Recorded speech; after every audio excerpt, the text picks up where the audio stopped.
Sam Wong. Today, Sam Wong, with Mr. Sam Wong, the solutions architect of OIO, will be presenting. OIO is a company that solves problems in our society by openly connecting diverse information, technology, and people from Singapore, which is one of the world's leading information and technology hubs. Now, I'll pass my time to Mr. Sam Wong. Hi, good afternoon, everybody. So my name is Sam. I'm from OIO. So I'm the Senior Solutions Architect. So maybe I'll just do a quick run through of what OIO has to offer. So today's workshop, right, the table of contents, we cover, first of all, we're starting off with the overview. Move on to introducing what DeFi is, right? How does DeFi actually works? Because multi-chain, right, actually works. The DeFi basically sits on many different crypto blockchain protocols. So for DeFi to work and how to basically maximize your gains, you need to know how to navigate the multi-chain landscape, right? So we'll go through some popular DeFi platforms, some of the popular chains that these DeFi platforms would sit on. And lastly, we'll be doing a live demo. I'll be actually using my own funds. We're moving some cryptocurrencies from Avalanche to Binance Smart Chain, then over to Terra, and then staking it over there. So it's there'll be some hands-on and live demo for everybody to take a look at. Right. So let's move on to the workshop, the overview. So just let me introduce what OIO is. So we are a publicly listed company, right? We have 5 years of experience in the blockchain industry and over 40 engineers based in Vietnam. The team used to be larger during the ICO period, but now we keep the cream of the crop. So we left with 40 engineers, and they're all senior developers, fluent in all the blockchain languages, right? So we also do blockchain consulting, so basically bespoke enterprise solutions, where companies will come to us and look at how to basically develop applications on blockchain. So we'll go through the solutions with them, architect the whole thing, and deploy it for them, right? So OIO Singapore, right, basically we offer two major arms, financial services and consulting services.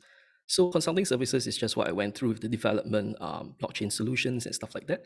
Financial services is more closer to what we're actually talking about today, which handles a lot of like DeFi applications, white glove services. So today we'll go through what DeFi is, right? So one of the service we offer is basically if you do not know how the DeFi, you're not sure how to execute the transactions yourself, we do offer a white glove service that will basically walk you through the entire process of staking, swapping, exchanges, liquidity mining, and yield mining and stuff like that, right? All right, so the objectives, what you can take away from today's workshop, right? Basically understanding what DeFi is, learning how to use DeFi applications, exploring popular DeFi platforms, as I mentioned, right? Looking at where they sit on and what kind of, because some of DeFi platforms, for example, you might be hearing like crypto lending and borrowing. They, for example, like the platform Aave, can sit on multiple platforms, for example, on Ethereum, which I think you should be familiar with, and potentially Polygon as well, right? Then we'll move on to how to navigate multiple chains and maximize the profits that you can gain out of the system. Then we'll wrap it up with a summary and a Q&A. Right, so before we move on to the introduction to DeFi, I'd like to show you something interesting first. So here. So this is some of the DeFi platforms we're going through. So just take note of the value down here. So just to give you a little bit of a warm up to DeFi itself, right? So this is one of the staking platforms that I'm actually participating in myself, which we will show you. I'll show you how we actually do it later. So if you look at the assets that I'm holding right now, you can see I'm holding 0.1. Right before this, I actually cleared my balance, right, today. So this is about 30 cents. This UST is pegged to US dollars. So this currently is about 30 cents. So just take note of this value for now, right? So let's move back to the presentation.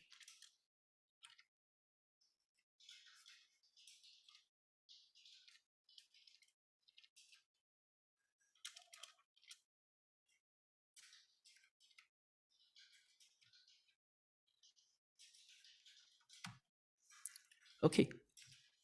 So what is DeFi? DeFi stands for decentralized finance, and it refers to the public use of blockchains and distributed ledgers to power financial applications and platforms in a peer-to-peer manner.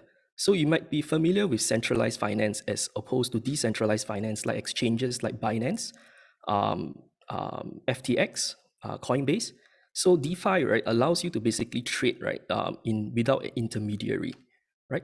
So some types of financial applications that you can find on DeFi networks, trading and arbitrage, lending and borrowing, staking, right, yield farming, liquidity mining, and DAOs. So DAOs are a interesting thing. They came out quite a while ago, but recently there's a very huge uptick in DAOs, right? DAO stands for decentralized autonomous organizations. So some of the DAOs that are very popular right now include Olympus DAO, which they aim to become the reserve currency for the internet, right?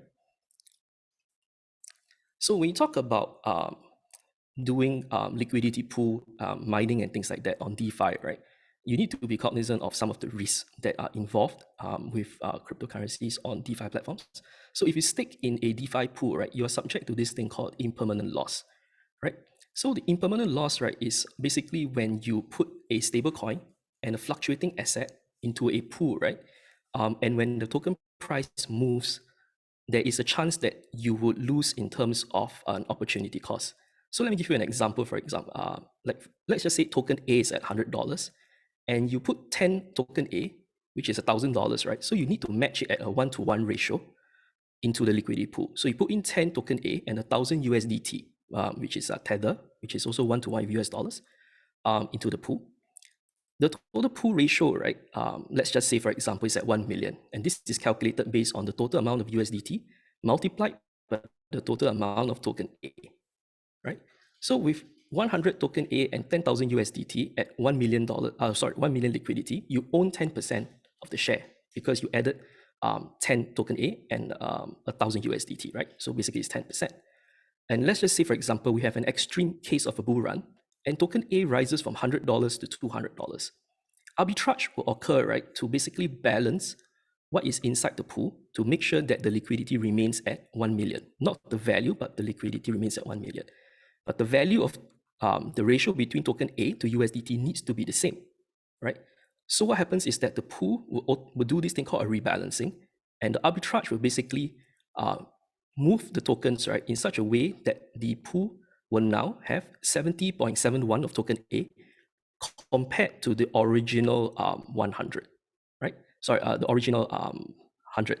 So what happened is that it came down, but it's not by half, right? So what happens is that if you cash out now, you will get back, instead of the 10 that you put in, you get back 7.07 of token A and $1,400 in USDT.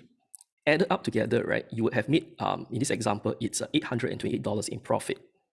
If you contrast this to, let's just say, holding token A, it will be worth $3,000 right now because it went from $2,000 right now. So it went up and you have made $1,000 in profit. However, because of impermanent loss, you made 828 instead. It's still a profit, but it's an opportunity cost of around $100.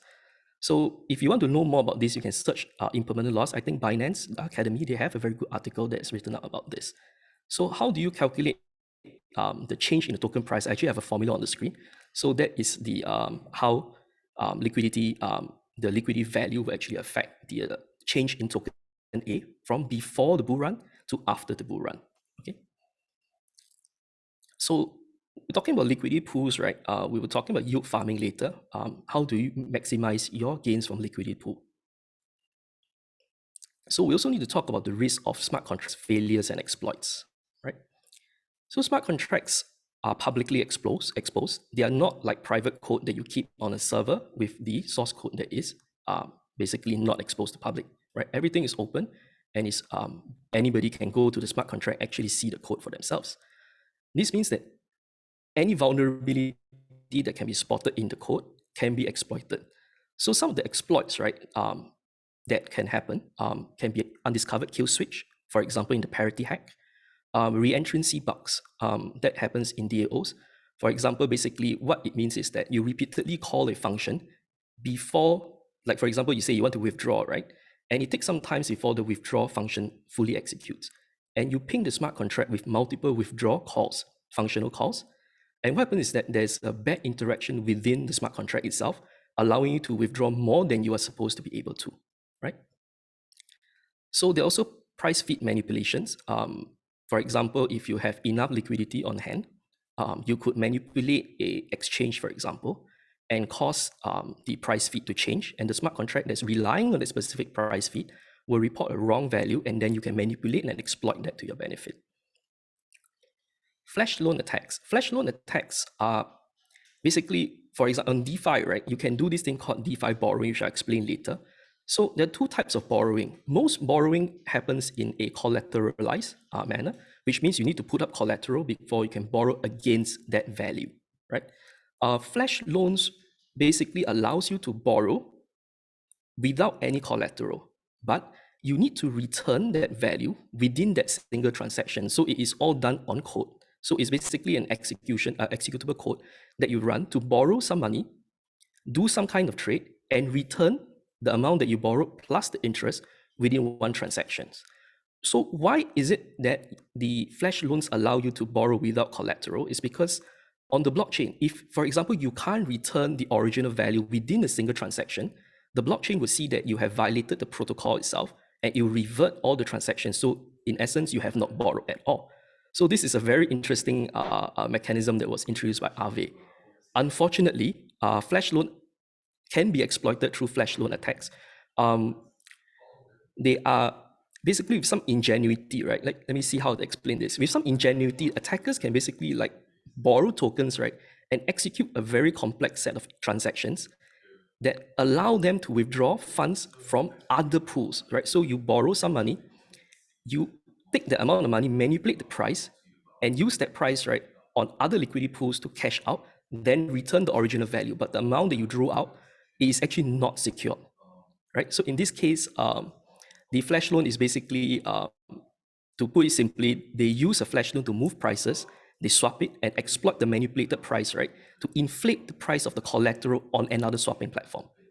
And therefore, they have now extracted value for free, literally. Right. And next one, there are some upsides to all of this to prevent against like it sounds very scary what I'm saying. So ways to prevent this, if you are doing smart contract coding, you need to do extended sandbox testing. Basically, you put your smart contract into a sandbox and you throw all kinds of instructions at it and see if there's any bad command interactions, right? You need to do code audits with public reports. So you put a public report on the GitHub, and the audit must be done by a reputable company. For example, I think Ethereum Foundation, one of the partners, have one of these. So they will put up your audit report on your own GitHub webpage, and they will basically say that we have tested all these functions and everything looks clear, right? You can also buy smart contract insurance. So when you're looking at borrowing and lending on DeFi, right, Aave is an extremely popular platform for this because Aave actually has insurance against their smart contracts. So in case of smart contract failures and money loss, they can claim against an insurance, basically. Right. So that's it for all what DeFi is and the warnings, right? So how do they actually work, right? So let's start with liquidity pools. So just like you talked about impermanent loss, right? That's one of the risks. So liquidity pools, basically you can think of it as a trading pair like in an exchange. For example, Ether against USDT or Bitcoin against USDT, right? But in Bitcoin's case, right, in DeFi, we don't use the actual Bitcoin itself, but we use a token called Wrapped Bitcoin. So Wrapped Bitcoin basically is a way that you bridge Bitcoin from their network over to Ethereum. And this is represented by this token called WBTC, Wrapped Bitcoin. So that it is now compliant with Ethereum infrastructure, and then you can use the Bitcoin and trade. So the exchange rate between WBTC and BTC is 1:1, right? So liquidity pool allows you to stake assets into a pool, right, and earn from a trade commission. So what happened is that liquidity pools are the supply side of DeFi trading. In a normal exchange, right, the exchange and the people who have funded the exchange will act as the liquidity provider. In DeFi, right, somebody needs to provide the liquidity for the traders to trade against. So the arbitrage traders, right, will come in and basically, when there's an imbalance in the pool, right, they will come in and basically, when there's, for example, you have there's a lot of people selling Ethereum into an ETH USDT pool, for example. So now there's an imbalance. So now the price between ETH and USDT has changed. It will lower the price of Ether such that the value of the pool is balanced. So because now Ether is cheaper on this LP, arbitrage traders will come in and buy the token at a discount and sell it elsewhere, right? So it removes the excess Ethereum from that liquidity pool and brings the balance back to the equilibrium point, right? So now we've talked about LPs, right, which is liquidity pools. So what LPs basically enable is swaps. So when you go to an exchange and you use your USDT and you swap it for Ethereum, for Matic, for any other coins you can think of, right, you're buying against the exchange, right? But in a DeFi context, a swap is basically going to a liquidity pool and buying against it or selling against it, right? So it's basically, in a nutshell, it's a decentralized trade that is supported by the above mentioned liquidity pools. And now we talk about LPs, right? So the next thing that you can think of, right, instead of wanting to trade, right, you just want to borrow or lend. So a lot of liquidity on the platform, on DeFi platforms, are actually generated through DeFi borrowing and lending. So what happened is that, sorry, one more thing before I move on. So back to the DeFi, right? When you swap, you actually pay a commission. So the reason why people want to stick inside like LPs, right, is not just to gain the interest rates. When you trade, instead on a exchange, right, you pay the exchange a commission fee, right? If I recall correctly, I think Binance, back when it was still enabled in Singapore anyway, they charge around 0.15% for every trade. So they're making on the trading fees, right? So to incentivize people to stick into LPs and provide liquidity, right? They basically, any trades that occur in a liquidity pool, you will get, as a staker, you will get to earn the commission, the trade commissions. Right, sorry for the segue. So let's go back to lending and borrowing. So lending and borrowing, right? Instead of trading, right, your tokens can be used to gain interest rates. Think about it, it's like fixed deposit in a bank, right? So if you have excess tokens that you're not trading and you want to keep for long term, you can consider this. You can put it into a lending platform, stick it down there, and people can borrow against it. And when they pay the interest rate, you earn the interest rate, plus the platform rewards that some platforms offer for staking in their platform. Right? So you can stake into more than one pools and you can earn interest rate from borrowers. Right? On the flip side, right, let's just say that you have some say Ether that you don't want to necessarily like swap it away. Let's just say you spotted an opportunity in another coin, but you don't want to lose the value of the Ether, the Ethereum that you're holding. So instead of swapping away, where you basically sell your Ether and buy another asset, so basically you're converting your basically your asset type, right? But you're maintaining the value. You can use your Ether, basically use your Ether as collateral. Basically, you put it as collateral into a DeFi lending platform and borrow against it. Now you still keep your original Ether, right?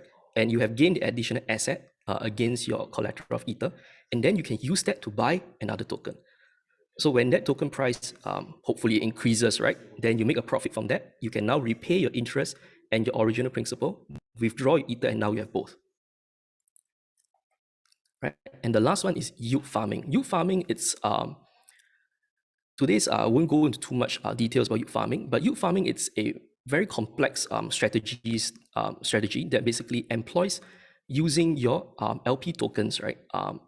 And basically the LP tokens that you gain from staking into a liquidity pool, and then you put it into another staking platform and you earn rewards from that instead. And the last one is decentralized autonomous organizations, as I mentioned earlier. So I also mentioned Olympus. You can take a look into that project. It's pretty interesting. However, the risks of DAOs are very high. So if you're a beginner in DeFi, I would not recommend starting with that. But if you have a good read on the situation and you understand the platform, I think there's a lot that you can gain from there. So let's move on to popular DeFi platforms, right? So we talk about how they work, and now we'll talk about where you can find them, right? So for liquidity pools and swaps, right? Popular ones include Uniswap, as you might have heard of it. It's one of the most popular ones. I think if I remember correctly, it might be the first one. right? Sushi Swap, which is actually a Uniswap clone, but they have improved upon it. If you see in the brackets, right, those are the protocols that where these platforms actually exist. So I said like what you need to navigate like the multi-chain, right? So Uniswap on Ethereum. Ethereum right now, if you are unfamiliar, has extremely high gas fees. So Uniswap has launched their same platform on Polygon, which is a layer 2 scaling solution, which I'll touch on that later, on Optimism and Arbitrum, which are also layer 2 scaling solutions, right? So because they are a secondary layer to Ethereum, they are charging a much lower swap fees. For example, right, in my experience, back in December, right, executing a swap on Uniswap cost me about $100 in terms of Ethereum, in Ether per transaction. But if you to do that same transaction on Polygon, it costs around $2. So there's a huge difference in transaction fees. And these transaction fees are not paid to the stakers in the liquidity pool. It's paid to the network. So you hear of mining and things like that, right? Basically, your funds go to them. But I think Ethereum has changed it so that the miners don't actually earn the transaction fees. They are now being burnt. But regardless of that, it's basically a payment to the network itself, right? So another Uniswap clone, PancakeSwap. It's now this one is primarily only for Binance Smart Chain. In fact, PancakeSwap is one of the platforms that I'll be touching on later during the live demo. Right. Trader Joe, interesting name. This one is on Avalanche. We'll also be looking at that later. Balancer, which is another liquidity pool. The interesting thing about Balancer is that it's not just a LP pair. So you hear of like liquidity pools, right? You have Ether against like a stable coin like USDT or USDC. Balancer allows you to have more complex liquidity pools where they balance up to 4 to maybe even 8 different cryptocurrencies into one pool itself, right? And finally, we have Curve. So it's yet another liquidity pool and swapping platform, right? So talking about borrowing and lending, this one has a lot, not as much as swaps, because swaps are basically the powering all the DeFi transactions. We have talked about Aave just now. With Compound, Maker DAO. So DAOs, when I said DAOs have been around for quite a while, and they are very hot right now. But being around for a while, right, the original one was actually Maker DAO. So when you hear of like USDT, USDC, TUSD, these are all USD-based stablecoins. There exists one original stablecoin that called DAI, DAI, which is a stablecoin that was issued by Maker DAO. And Maker DAO, if I remember correctly, is the reason why Ethereum Classic exists. So what happened, the history was that there was a hack, right? So they forked the chain to basically revert the account balances. So Ethereum became Ethereum Classic, and the people who forked it now is just called Ethereum, right? The official one basically is actually it's a fork of the original chain.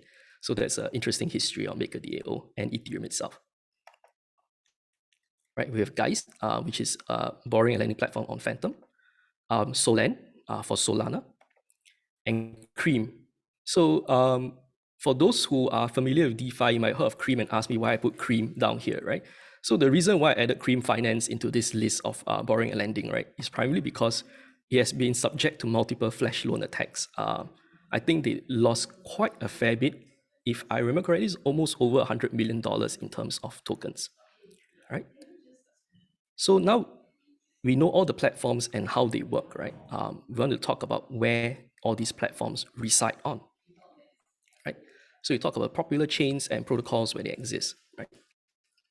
So for this is not financial advice, just a disclaimer.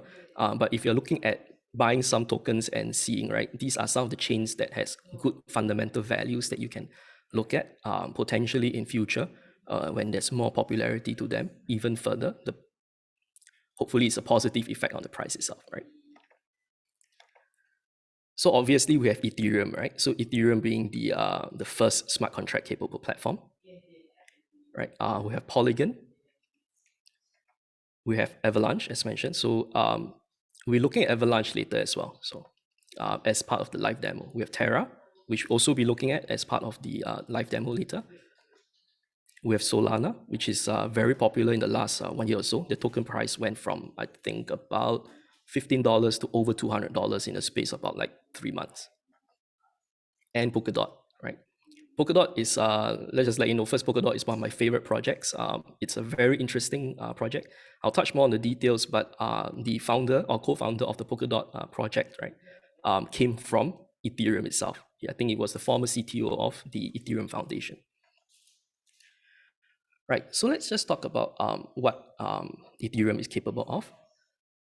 So it is the first smart contract capable platforms where all your DeFi actually originally existed before the branch off and the copycat chain, so to speak, that have come out over the years.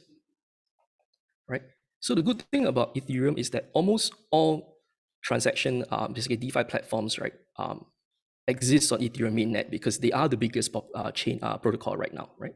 So because of that, they also support the largest variety of tokens because all the tokens that's launched as ERC20 tokens are all launched on Ethereum platform. So they all originally exist there, except for some of the newer ones that choose to launch on a different platform, different blockchain protocol platform, right? As mentioned, is the first one to support smart contracts. So some caveats are regarding Ethereum, right? It is quite slow right now. So slow, it's a relative thing, right? So compared to Solana, which is I think at 10,000 transactions per second, Ethereum now it's very much bloated because of the number of NFTs and DeFi applications that exist on the platform, and because of their TPS, right, transactions per second, which is about 10 to 15. All this has to basically queue up and wait for execution. So it will take some time before your transaction actually clears, right? So it's still right now proof of work, which is what you hear of crypto mining, you hear of Bitcoin mining. So Ethereum is still mineable in that sense. But because of DeFi, right, there's this thing called MEV, which is miner extractable value. So a miner extractable value, right, basically if you can talk to a pool, for example, and you can basically front run a DeFi transaction. Let's just say you see that there's a very huge swap that's going to occur. You bid a higher gas fee ahead of that so that you're prioritized over that specific transaction, and you buy it and you buy up a lot of tokens. That causes the price feed, right, to show that the token price has gone up, and therefore causing the second transaction, the original transaction, to increase in its value, right? And that compounds, right, and pushes the price even higher. And once the price goes up, you sell your original tokens that you used to purchase the swap from. So this also can be used in a flash loan, right, to attack the system. So because of MEV, right, it will cause DeFi, the prices to sometimes not be reflective of the fair market value or the spot price on like centralized exchanges.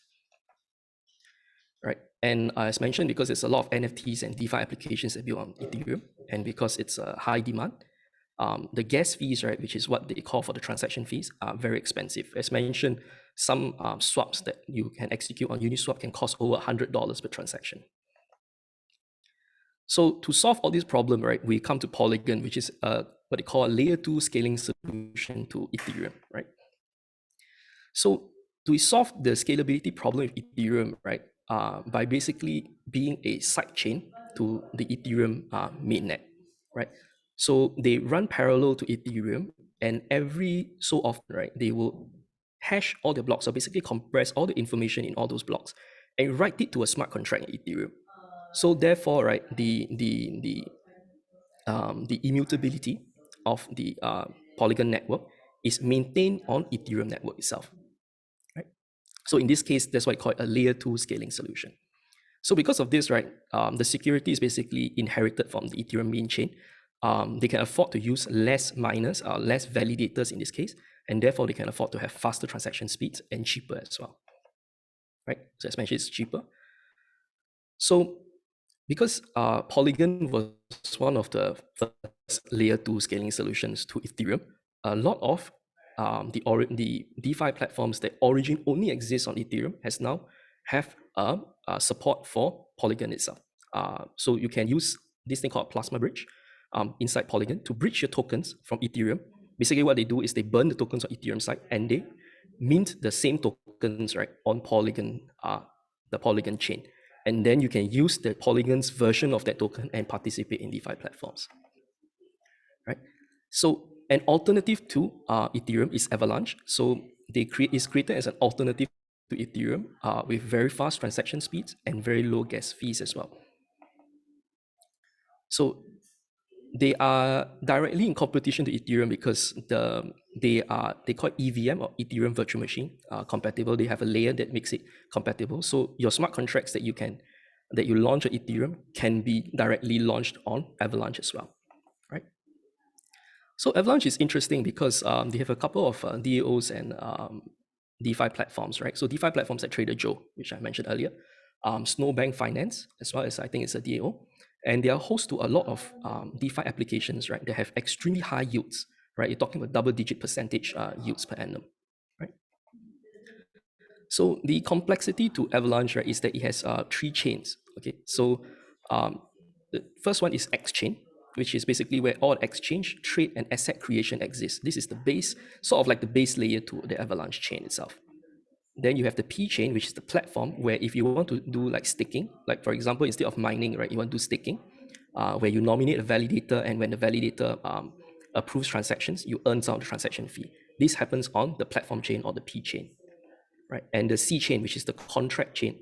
So this is where the Ethereum compatibility layer actually sits.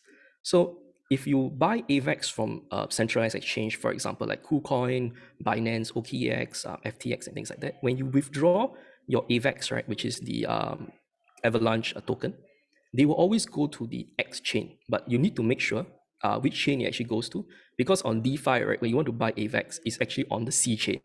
So there's some confusion here, so just take note of that if you want to participate in Avalanche. Another popular chain, right, looking at Terra, which is actually part of the live demo later, the final stage of the live demo where we're sticking into. So just like you saw when I said that I had 30 cents at the beginning of this talk, right? So later you can see after the end of this talk how much that value has grown to. So that's actually on Terra, right?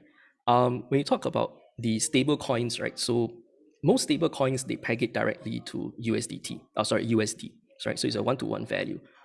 Terra has this interesting concept where they call it Terra USD or UST, right? Where they use a algorithm to basically balance the price of the UST. So they have a dual currency like a system against Luna, which is Terra's token, to manage the price of the stable coin.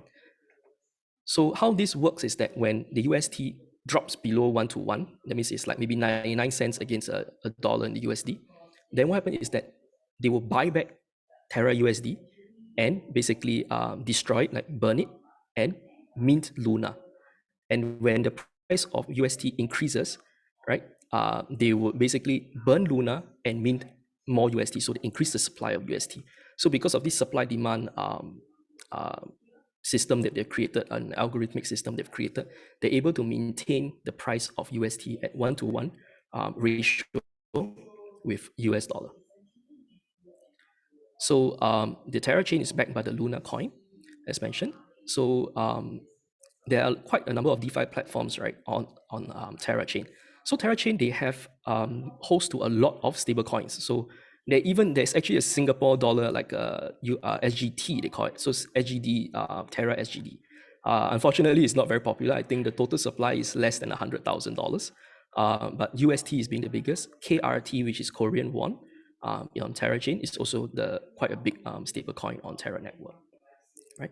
And the reason why they have all these stable coins, right, is because of this thing called the mirror protocol, where they create synthetic assets, or M asset. So M asset stands for mirrored assets. So mirror assets are basically a synthetic asset of stocks that you can trade on stock exchanges. Like for example, they have MTSLA, MAAPL, so you can buy synthetic stocks on the Terra chain itself. So talking the last one, right? So this is personally my favorite one, is Polkadot. So Polkadot is considered layer zero, the internet of blockchain. So they work as basically this thing called a relay chain, right? So they allow for blockchain interoperability via this thing called parachains, where the parachains sit on top of Polkadot as well as another network, right? So this parachain now allows for a trustless mechanism for two chains, for example, like Bitcoin, Ethereum. Right now, you need to bridge like WBTC. It's a centralized system to bridge the WBTC, BTC, WBTC. With the Polkadot system, when it fully completes the project, you can use a trustless system. You don't need to rely on a central or a singular entity to basically move your Bitcoin value over to Ethereum, right? So as mentioned, parachain have validators, right, that sit on the relay chain and a different chain. So you have one parachain that basically maybe sits on Ethereum, and another one sits on Bitcoin. And because of that, right, through the Polkadot relay chain, they can communicate with each other, right? And because these validators are just a very small set of nodes, like maybe 5, 10, maybe up to 20, the security, right, is basically inherited from the relay chain itself. That's why it's secured by the relay chain.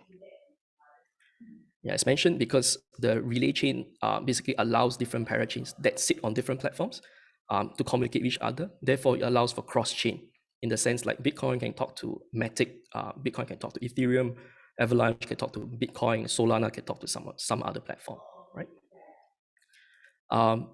The thing about Polkadot, right, is also very new, right? So the key features like the parachain feature, right, was actually launched only in Q4 of 2021. So there was this huge parachain auction that was going on where people are bidding for slots, the parachain slots, right? In final, I think there'll be up to 100 parachain slots. So the number of slots are actually limited.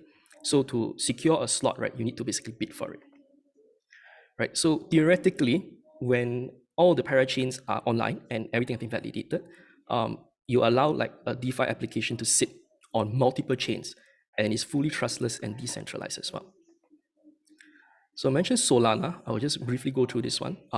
Personally, Solana, they have quite a bit of problems because they have recently been DDoS attacked when their network was actually taken down for 17 hours.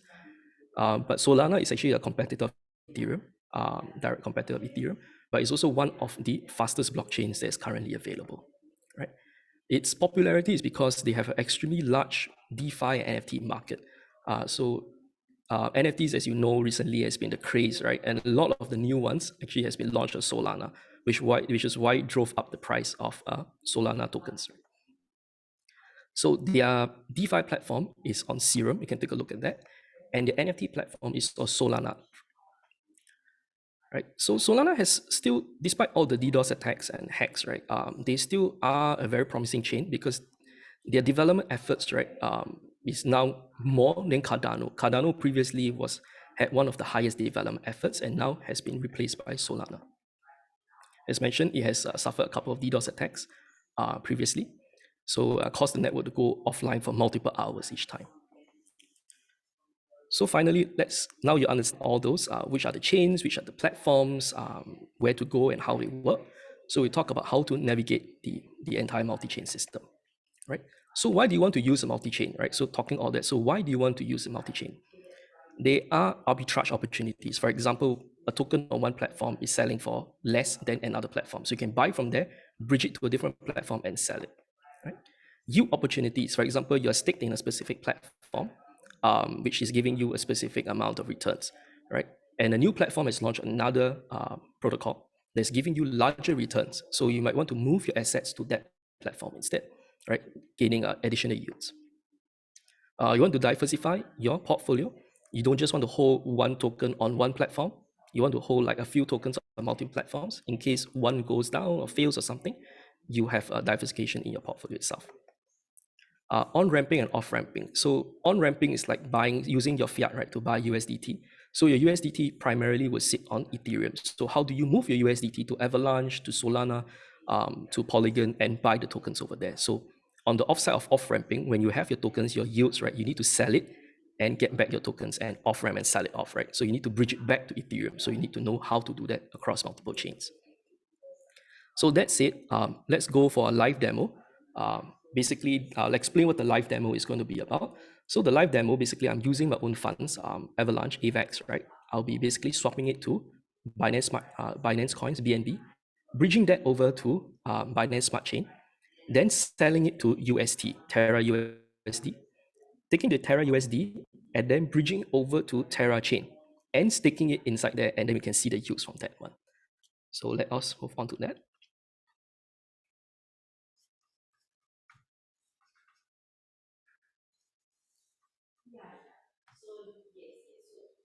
Okay, so starting with Trader Joe. So you can see down here, I actually have my AVAX balance of 22 AVAX.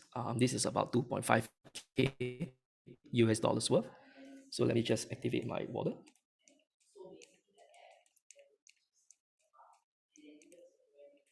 It's currently off screen, but basically I have a token down here that basically secures all my assets. So basically anything that transacts has to be signed on this device itself. So it prevents your private keys from being stolen.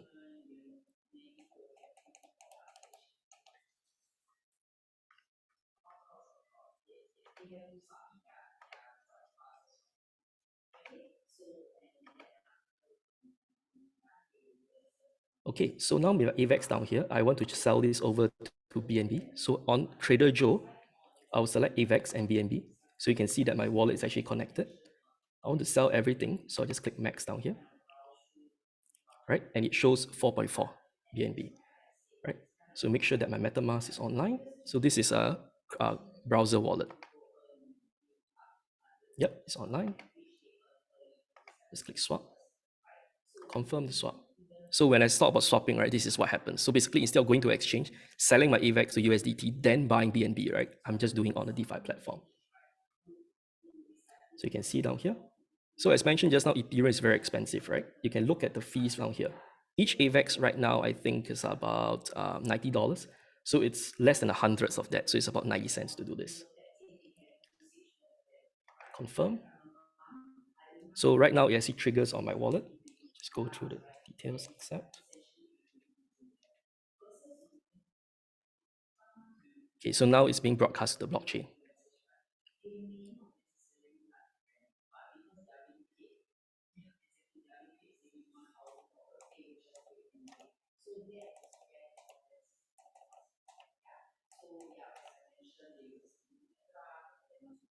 There you go. Now it's submitted.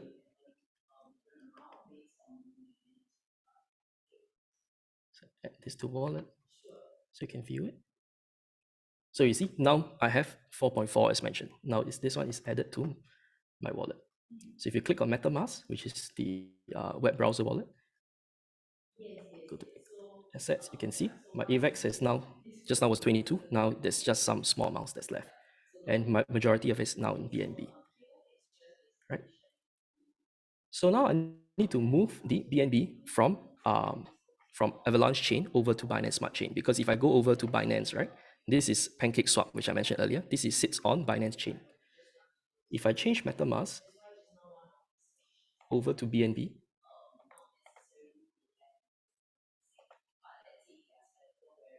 you can see I have BNB down here, but this is only on Binance Smart Chain. The 4 Plus does not exist. So I need to move it over from the Avalanche chain over to Binance. So how to do that? Let me just open a new tab here. So we use this service called multichain.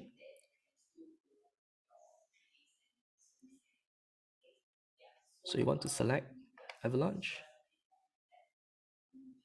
switch the network.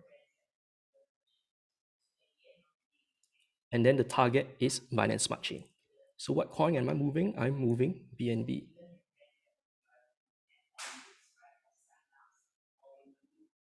Just search that. There we go. So you see, because it's connected to Avalanche chain, you can see my 4.44 tokens. So click on that. I want to move all of it from BNB on Avalanche to BNB on Binance Smart Chain. So let's click on swap. Confirm. Confirm.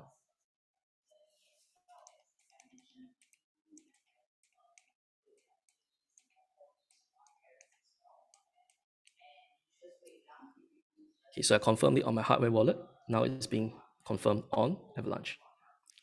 So while we wait for that, so let's see.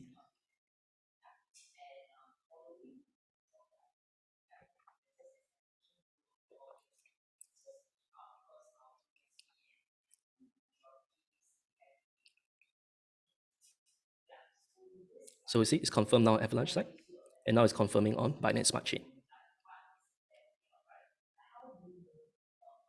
So you can see the speed at which it's executing. This is way faster than Ethereum. I've tried bridging from Ethereum. So to this live demo, the reason why I'm not using Ethereum itself is because I don't want to pay the gas fees. Just this this demo alone would cost over $100, $100, $150 in terms of gas fees just to swap off Ethereum, right? So doing this, it cost me only like maybe $5.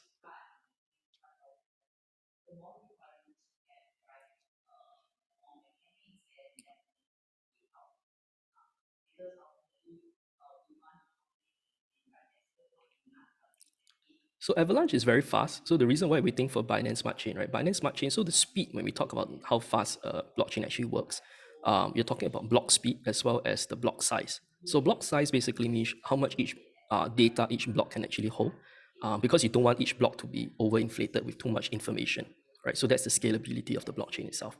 And block speed will affect the rate at which the blocks basically are produced, right?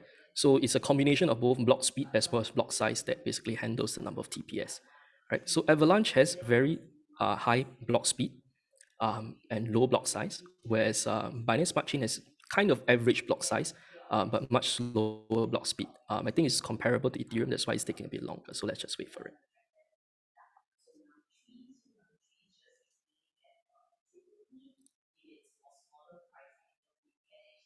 While waiting, let's just see if it's been received on this side here.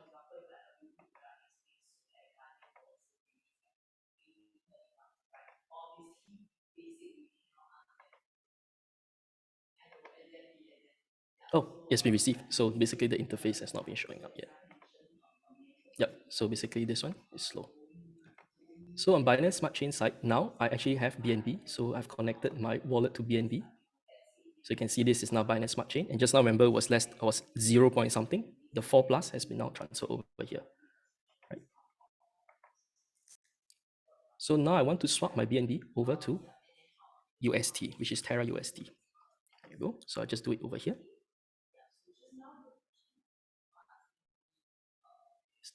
Connect my wallet. MetaMask.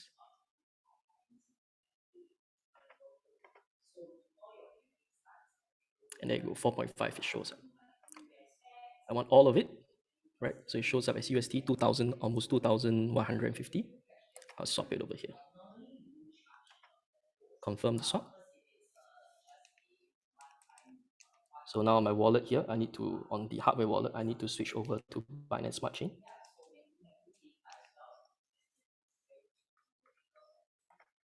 I reconnect my device to this VM.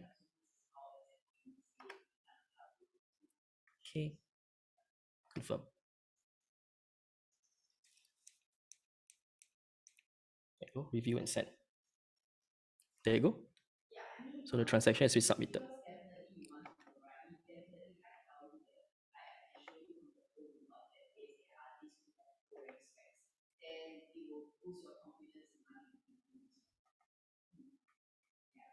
Okay, so now UST has been swapped, right? I have not added the token over here, but in case you're using DeFi and you want to add the token to your MetaMask, right? What you can do is you can go to CoinMarketCap. There's this unique feature on CoinMarketCap that allows you to basically add the token very quickly.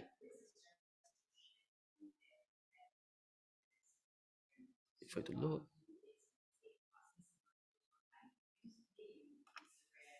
I'm gonna search for UST, Terra UST.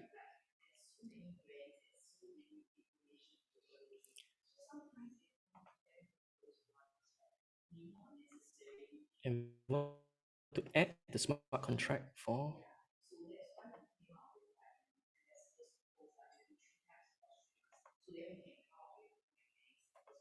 the website's taking a while. There we go. So you want to add the smart contract for Binance Smart Chain. Add to MetaMask. Add the token. And now in MetaMask, you can see the 2160 is now UST. Right? So now you have UST on Binance Smart Chain. We're still not on Terra network yet. So we need to go to Terra Bridge. Bridge from Binance Smart Chain. MetaMask. Connect the wallet to Terra. And the token that we want to bridge is UST. Okay, we want to send the max amount and the destination address. You go to my Terra wallet.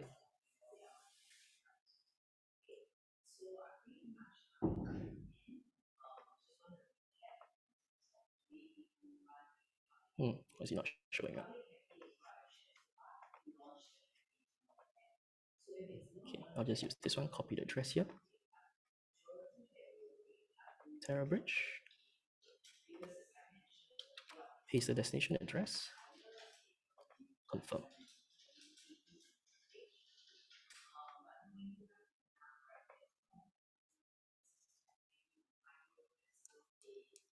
Sign on my hardware wallet. Send.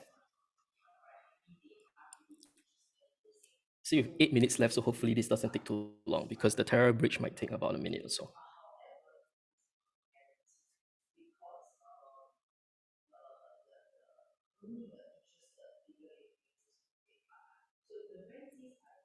Okay, let's see.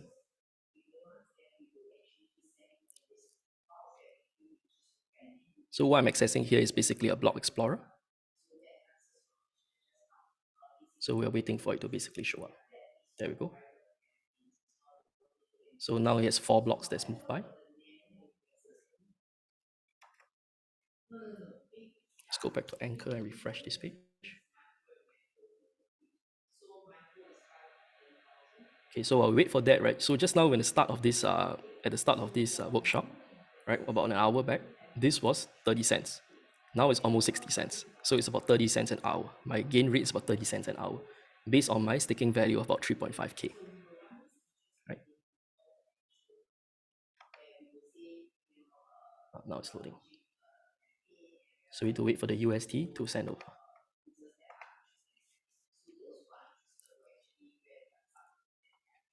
So the reason why it takes a while, right? Because on blockchain, you don't want to basically confirm a transaction immediately. You need to wait for a couple of blocks to move by to prevent any changes, or for example, a split in the decision in what history of the blockchain to use. For example, because some nodes are slower than the others, right? So they desync. They call this a block reversion. So what happens is a block reversion will basically make the transaction exist as if it didn't exist. So you usually want to wait for about 30 block confirmations before you confirm a transaction as irreversible.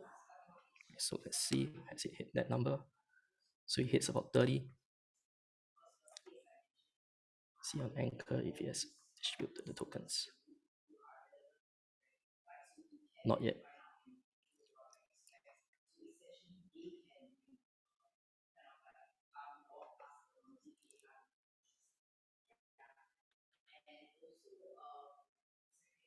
So while we wait for that, maybe I'll just move on to the questions first.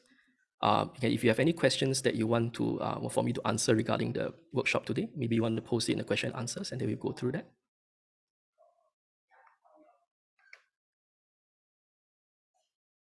Okay, it looks like the UST is not moving through. Let me just switch my display and see if there's any questions yet. Oh, looks like there's quite a lot of questions. So while we wait for that to go through, hopefully it completes so we can go on to that. Can do the question answers. Sorry, let me move to the question answer page.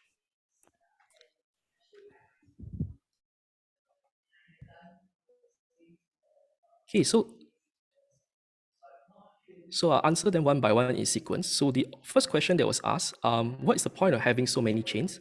And why can't everybody work together on one project? Right? So the reason for that is because different chains, right, if you're talking about the platform, so just to clarify, right, there's a difference between platform and the chain itself.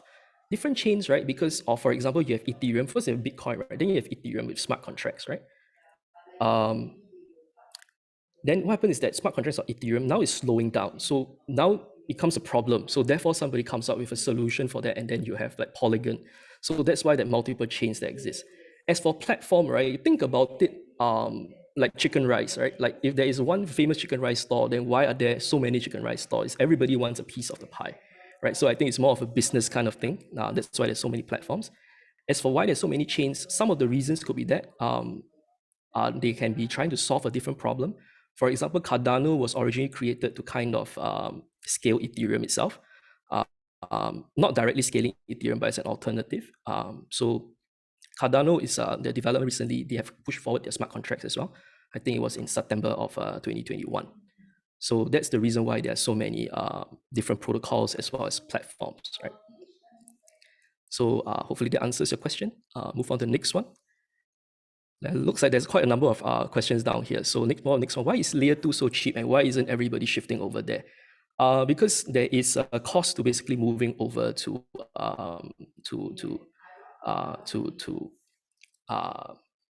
to move your tokens over to layer 2, right? So basically you need to create a new smart contract on layer 2, and any of your web application, your DApps, right, your decentralized applications that are watching the original smart contracts that are on Ethereum will now need to be updated, right, to look at the new platform as well, right?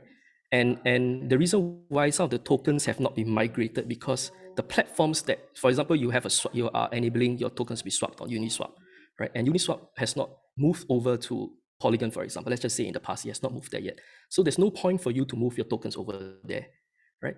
There's also some drawbacks to using layer 2, right? So to bridge your token from Ethereum to say Polygon as a layer 2, right? Don't forget the original token exists on Ethereum, which means, right, you need to pay the insanely high gas fees, right, to bridge your tokens, although you only have to do it once, right? But to bridge the tokens from Ethereum to Polygon, right, to pay an high gas fees around $150 or so, regardless of how many tokens you're actually moving. It depends on the size and the complexity of the smart contract, but it costs quite a lot to swap. So imagine you're holding $50 in a token, right? It doesn't make sense to move over to Polygon. Just pray and hope that Ethereum scaling out when ETH 2.0 comes out reduces the gas fees. Yeah, so hopefully that answers that. If Luna, so the next question, if Luna supply decreases, making price increase, won't price be artificially inflated if everyone uses leverage to borrow UST? So let me understand that question. No. So what happened is that they originally, when they burned the Luna, right, is at the spot price, right? So they burned Luna at the spot price and released the amount of UST. So after the point of releasing the UST, then the Luna price will increase, right? So it does not artificially inflate that. However, right, the Terra platform itself right now, their yield reserves actually dropping. So there's some risk to that platform itself. So I won't say that there's no risk. But to answer your question, right, the price should not artificially increase the UST itself. But they, if you're talking about Luna, right, doing that, it's just the tokenomics, right? So the tokenomics for Luna, right, is basically to balance against all the other stable coins. So if the price is artificially inflated, right, it means that you need to burn less Luna in future if you need to release more UST if UST price goes up, right? Okay, so move on to the next answer. Will my Mr. Wong. transaction ever fail? Sorry. Yeah, Actually, we are at 4:59 already. May I know if you have like maybe 5 to 10 minutes just to clear a few more questions before we call it a day? sure. Yeah. Okay. So maybe we'll take another 3 more questions. And hopefully after that, I can see whether the transaction has gone through. All right. Thank you. Yeah. So will my transaction ever fail? Yes, your transactions can fail. So failures can include things like not having enough gas fees. For example, you edit the amount of gas that you want to use and the price that you want to pay per gas. And for example, suddenly there's a huge inrush of transactions because transactions are basically cleared, right, based on the bidding process. So it's not sequential, it's not first come, first serve. Whoever pays the most gas will clear that first. So there can come a situation where you have posted a transaction and there's like 1,000 transactions that come in because of an NFT launch or some DeFi activity, right, that pushes your transaction down from number 1 to number 1,001. And before it clears, more transaction comes in. So you're always at the middle of the pool and you wait until the transaction times out, then it basically fails. But if it fails, right, for a normal transaction, you don't have to pay gas fees. For DeFi, right, in certain situations, you may have to pay partial gas fees because you have called some functions and you have to pay for the computation of those functions, right? In another situation, it can fail, right? It's like I mentioned, a block rearrangement or reversion, where, for example, you broadcast to this node and that transaction is only received by 30% of the nodes and 70% did not receive it because there's a slowdown in the network or some network error. So the history is always by consensus by the majority. So your transaction didn't go through. But in that case, right, your transaction didn't go through, it fails, right? To the protocol itself, it will seem as if your transaction did not even occur in the first place. So basically, the transaction does not exist. So the money will basically go back into your wallet. Yep.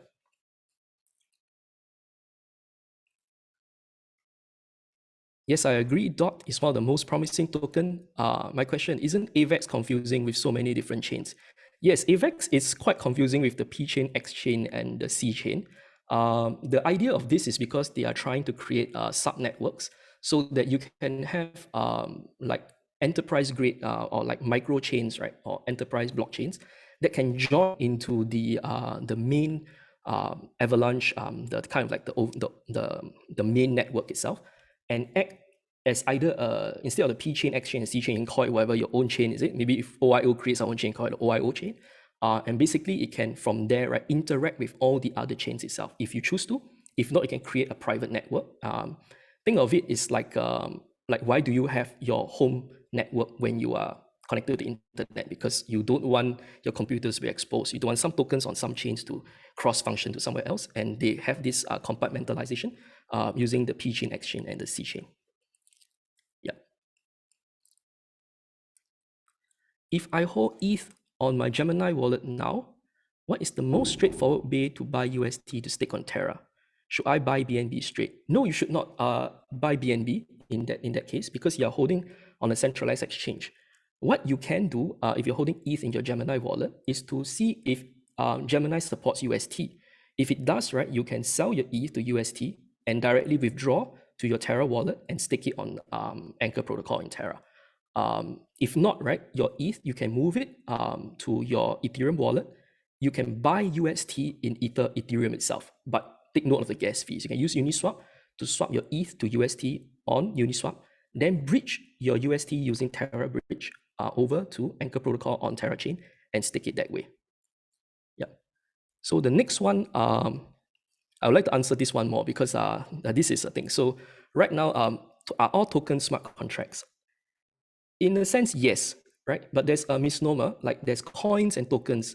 So traditionally, when you say coins, right, coins are actually the currency of a platform, a protocol. So Bitcoin has Bitcoin, right? Ethereum has ETH, Avalanche has AVAX. Technically speaking, those are coins. But if you launch a token, right, think of it like a share, right? You have Sing dollars, which is a coin, and your shares, right, relies on Sing dollars to trade and buy and things like that, and transaction fees, you pay your broker in Sing dollars, right? So those are tokens. So tokens are typically launched using ERC20 or Ethereum smart contracts. However, there are some chains that are quite interesting, like Cardano, for example, right? They can do this thing called native tokens, where you launch it and it's kind of like a separate layer. For example, if you launch your own coin on Cardano, right, you will pay your transaction fees in your coins instead of in ADA, which is Cardano's own coin, right? So just like to answer that one. So before we wrap up, let's maybe go back to the wallet and see if it has gone through. Yes, you can see the UST has now done this. I don't think I have enough time, but basically I'll just walk you through a very quick process. Basically, when you stake, you need to have a 1-to-1 ratio, right? So what you need to do, right now they've upgraded. Originally on Anchor, you can do this within Anchor, but now they've changed to Astropod.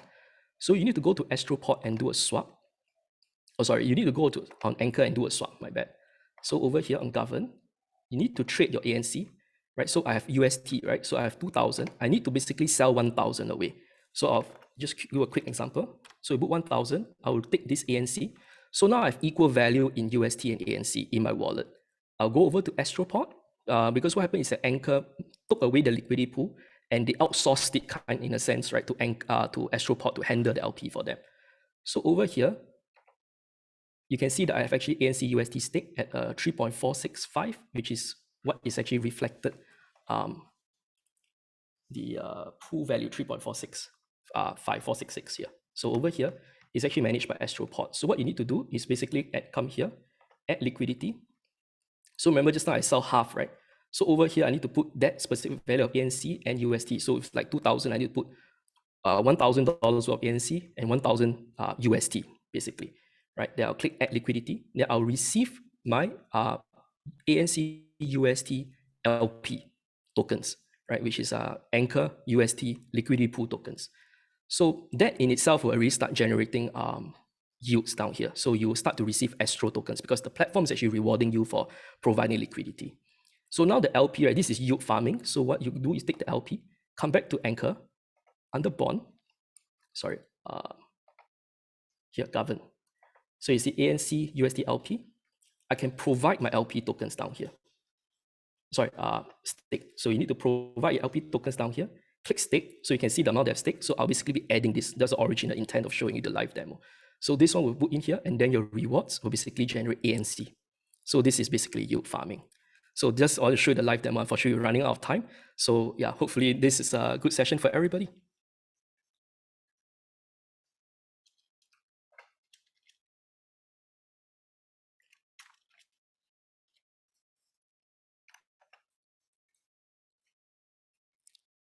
Sorry, let me just go back to the questions. Sorry, the moderators, do we still have time, or do you want to stop the session here? Let's probably stretch it to 5:10 since we still have a couple questions. Will you be Okay. free for that?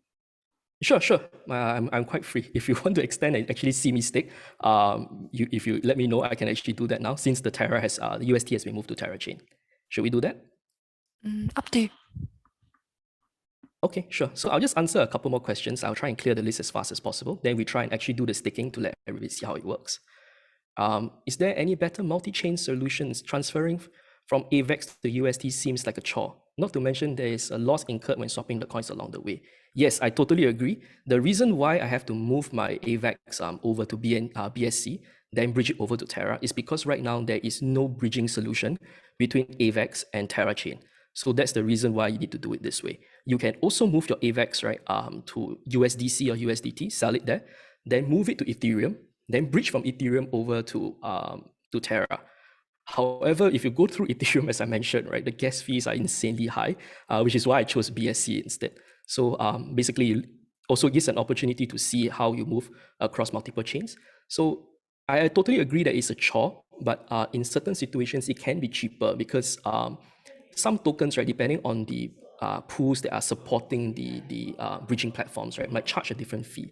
So if you want to go down to the minute details, right, you can see like how much does it cost to bridge directly from chain A to chain B versus if I were to go via a separate route, A to C, then to B, by adding an additional chain in between, and then you might see that there's some savings there, and then you want to do it that way. Yes, it's definitely more troublesome, but if you're swapping a large amount because they take a percentage, right, for the commission, you can save quite a bit that way. So hopefully that answers the question. I get anxiety waiting for transactions. What happened if you send it to the wrong address? I will tell you what happened. The scary part first. What happened if you send the wrong address?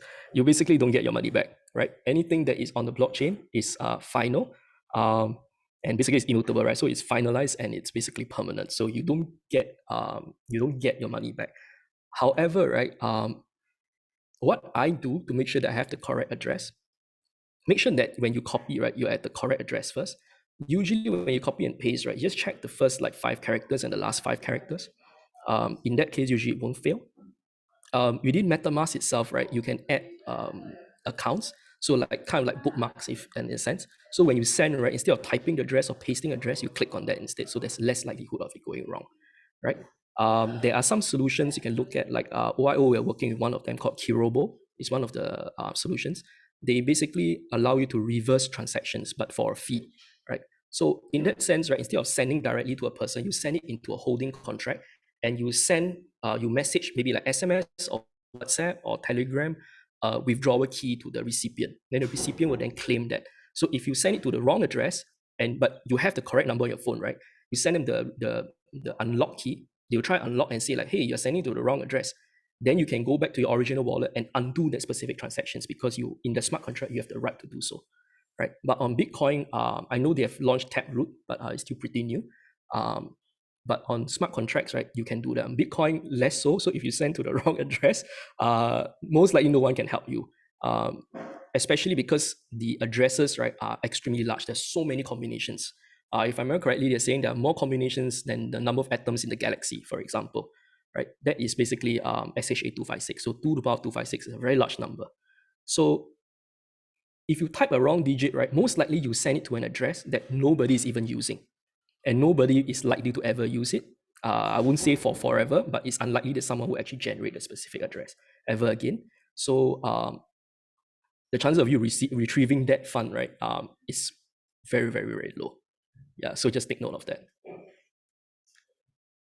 Okay, the next question, is it worth staking ETH due to the high gas fees and 2.0 requirements?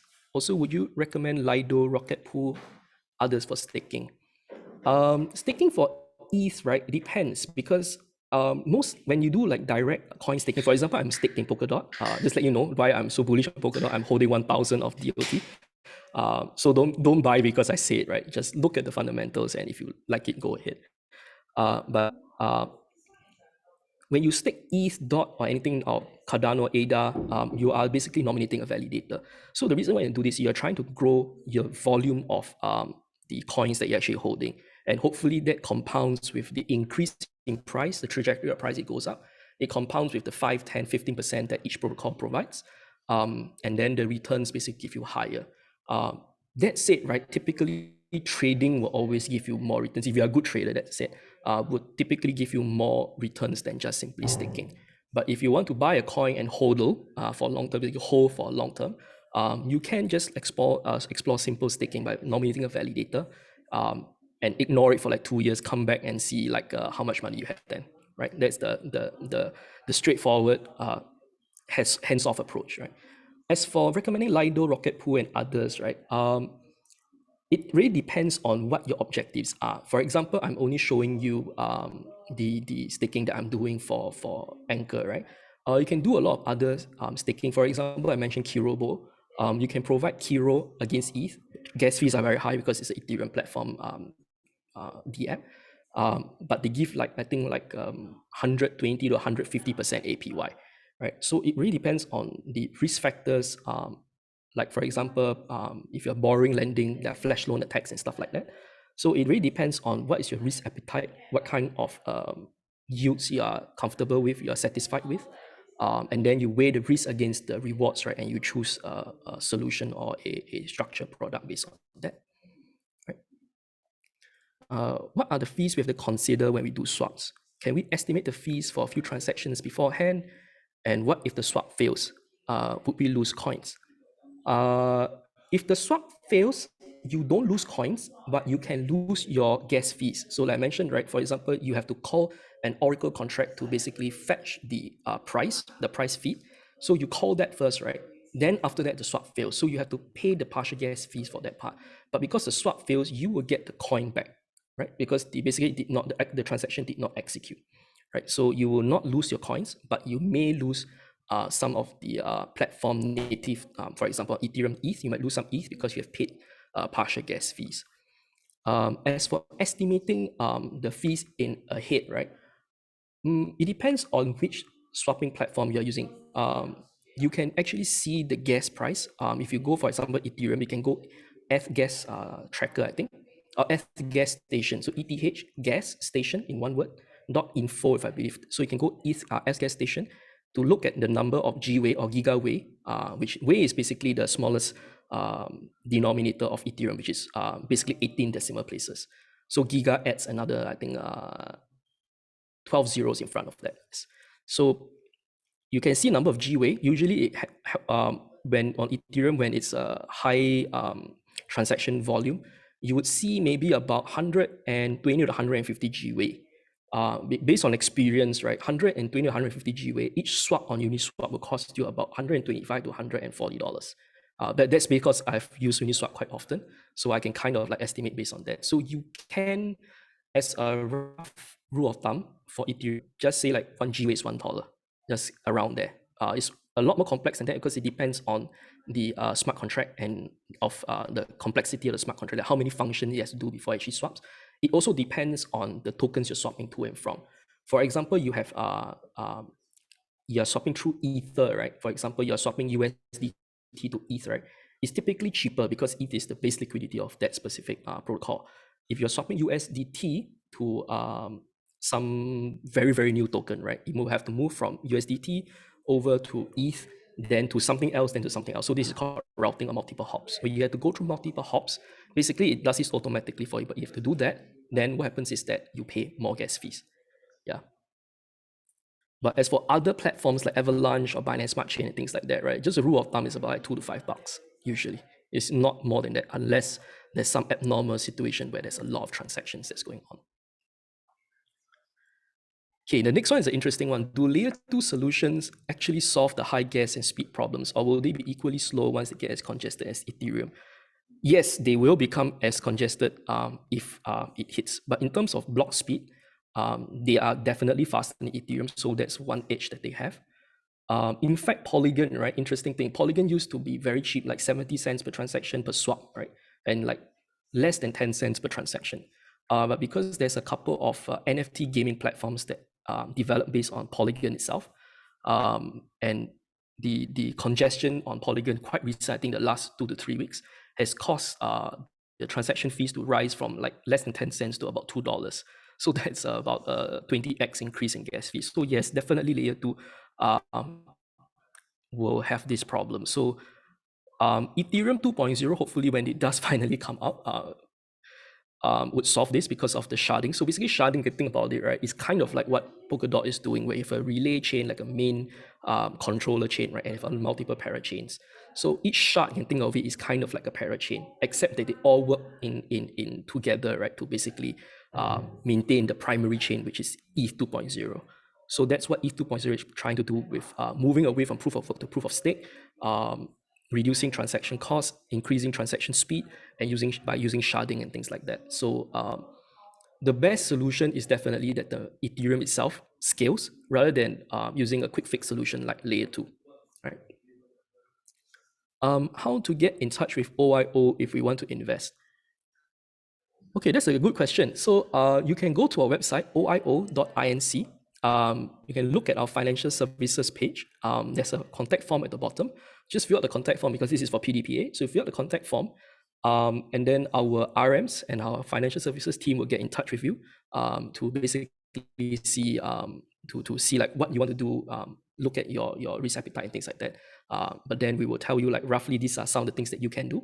Because we don't give financial advice, but we can tell you roughly these are the products on the market. And if you'd like to look ahead, let us know, and then we'll basically execute from there. But if you want more details, do contact us through that contact form, and we will definitely get back to you. What is the difference? We're welcome, David. So what is the difference between staking UST versus Anchor UST LP? Staking UST, right, is basically borrowing lending. So basically you stake your UST into a lending pool, and basically people can borrow UST against it. And basically the interest rates will basically pay your yield. So I think it's quite stable for the last couple of I think 1 to 2 years. It's been about 19.5%. So it's pretty good for a stable coin. But basically you are putting into a pool, right? So that other people can borrow your UST against it, pay an interest rate, and therefore you earn the 20%. But ANC UST LP is different. It is the DeFi swapping and liquidity provision. So staking your ANC UST LP, right, is yield farming as well as providing liquidity. So you're both doing LP staking, which is yield farming, as well as providing liquidity. So that's the difference. That's why that one is slightly higher. They are trying to incentivize people to increase the liquidity for swaps, right? So you give ANC and UST into a liquidity pool. You get some rewards when people trade. You earn some trade commissions, as well as when you stick it back into the Anchor protocol, right? They give you a reward because they want to incentivize people to keep the stake rather than just earning the commission, right? Which is very small.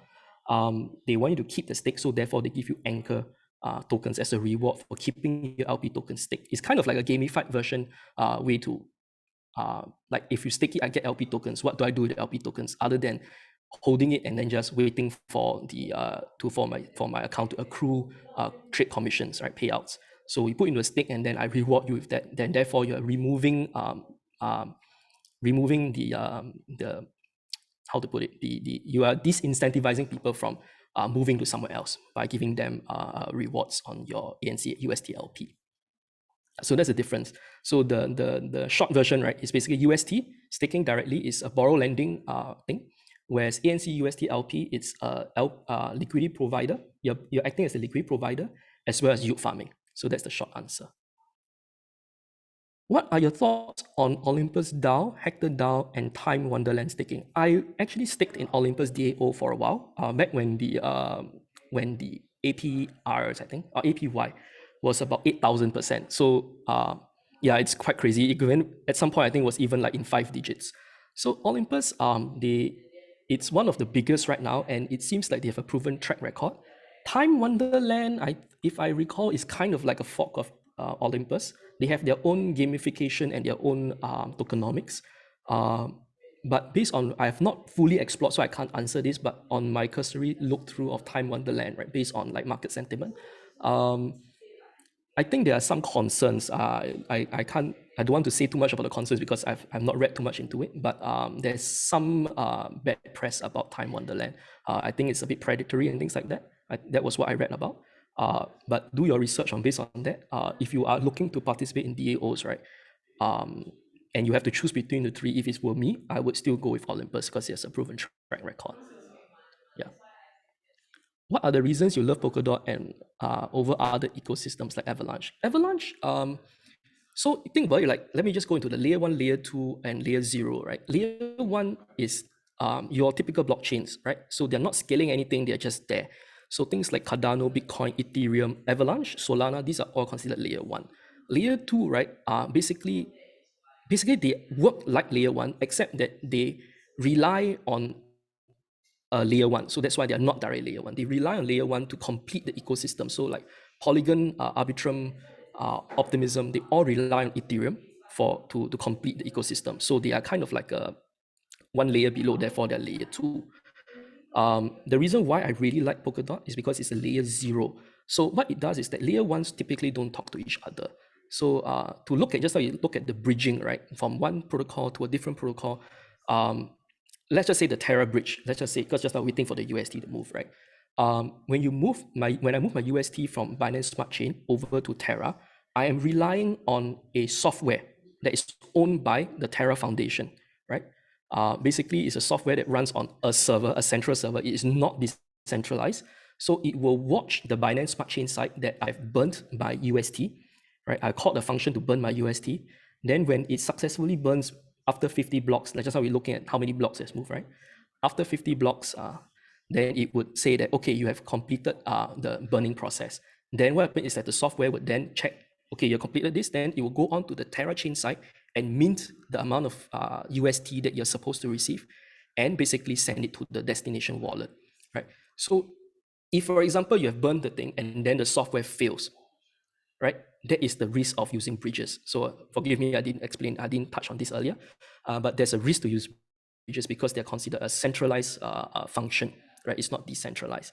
Whereas in Polkadot, right, once the parachain comes online, imagine just a use case, right? You have a parachain that basically is a group of validators owned by different people, right? And they have to maintain this protocol, or else they'll be kicked out and they will be booted out of the network, right?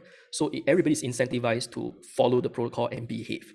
And this protocol has this function that watches on the Ethereum side that you have burn token A, and then on another chain, issue token A on another chain, right? So basically you're bridging across chain.